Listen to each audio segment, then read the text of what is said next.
Hey, so I had an idea when I was driving just now, and I wanted to run it by you to see if it makes any sense, because it might not.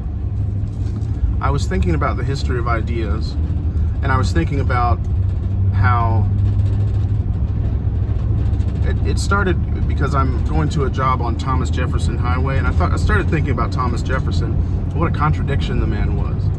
A bundle of contradictions, because he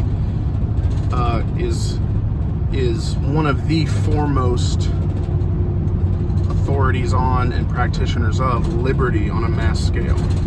But he was a slave owner. So liberty for some, but not everybody. He deeply believed in the principles of the Bible, but was deeply against any supernatural element.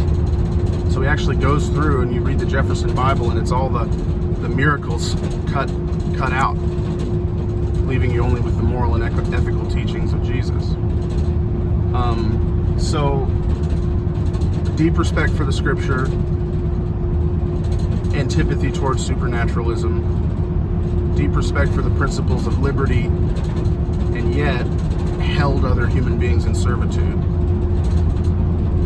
Deep contradiction. And I had this thought, and you'll have to forgive me because it's Hegelian. I don't know what can be done about that, but anyway. So you might consider Jefferson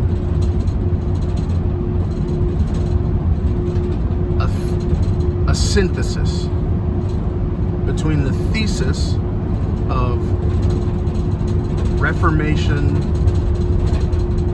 / English Civil War / Restoration era Protestantism. Thomas Cranmer, Latimer and Ridley, the 39 Articles. In the United States, Presbyterianism, huge influence. That being the thesis, and the antithesis being Enlightenment atheism, on the order of David Hume, the Philosophes, Laplace. So you get the thesis of Restoration era Protestantism and the antithesis of Enlightenment era atheism, and the synthesis is Thomas Jefferson.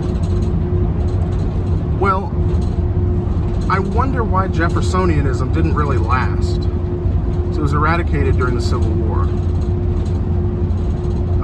and managed to try to limp on in vestiges, and really exists now only in the loonier pockets of the Libertarian Party. And so, where did Jeffersonianism go? Well, here's my theory, and you see if this makes any sense. I'm not sure it does.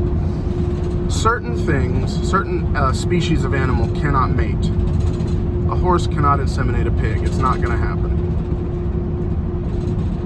Some species of animal are the same species or similar enough to where they can reproduce together.